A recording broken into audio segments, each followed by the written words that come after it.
बाबा साहब ने कहा, पढ़ने लिखने के बाद पढ़े लिखे लोगों ने समाज की तरफ अपना मुंह मोड़ लिया। ऐसे लोगों का समाज के प्रति रवैया एक विश्वासघात की तरह है। यह बात 31 जुलाई 1956 की है। बाबा साहब हमेशा की तरह शाम के समय अपने 26 अलीपुर रोड में बैठे हुए थे और काफी उदास थे। जब बाबा साहब के करीबी और उनके सहायक नानक चंद रत्तू जी ने उनसे दुख का कारण पूछा, तब बाबा साहब अपने दुख का कारण बताते हुए कहने लगे, मुझे किस बात का दुख है, ये तुम लोग नहीं समझोगे। मुझे इस बात का बहुत दुख है कि अपने जीवन काल में मैं अपना कार्य पूरा नहीं कर पाया और मेरी ये इच्छा थी कि मैं अपने लोगों को बाकी समाज के साथ साथ राजनीतिक सत्ता के हिस्सेदार बनते देखूं। मैं यह देखना चाहता हूं कि मेरे समाज के युवा भी राजनीति में आए। स्वर्णों ने भारत की राजनीति पर अपना कब्जा जमाया हुआ है। मैं भी अपने लोगों को राजनीतिक सत्ता का हिस्सेदार बनते देखना चाहता हूं। मैं अभी इस पलंग पर बीमारी के कारण बैठा रहता हूं। मैंने जो कुछ सुविधाएं लोगों को दी है उसका फायदा समाज के कुछ ही लोग ले पाए और पढ़ने लिखने के बाद उन्होंने समाज की तरफ अपना मुंह मोड़ लिया। ऐसे लोगों का समाज के प्रति रवैया विश्वासघातकी है। मैंने जैसा सोचा था उससे कई ज्यादा वो लोग स्वार्थी निकले।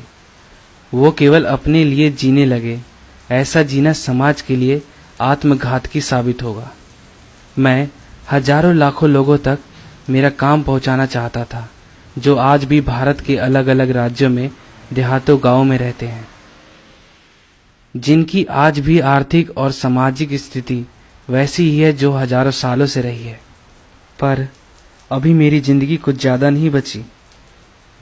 मुझे मेरे जीते जी मेरी किताबें बुद्ध एंड हिज धम्मा और revolution of counter revolution in ancient India, riddles of Hinduism का प्रकाशन करना था, मगर मेरे जीते जी ऐसा मुमकिन नहीं लगता।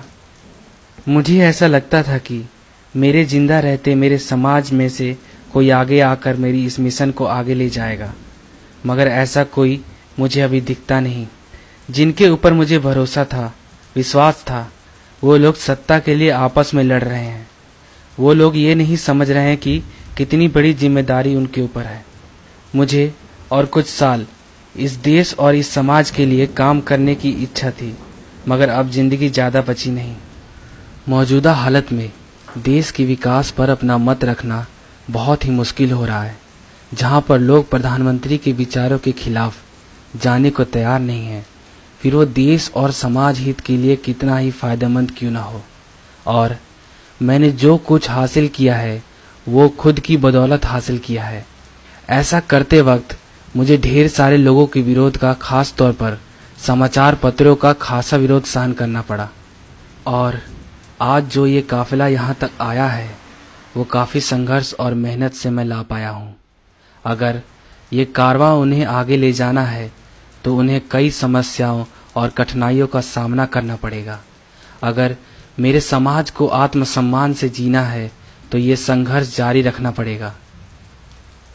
अगर उन लोगों से ये संघर्ष नहीं होगा तो उन लोगों से कह देना कि ये काफिले को यहीं छोड़ दें, इसे किसी भी हालत में पीछे नहीं जाने दें।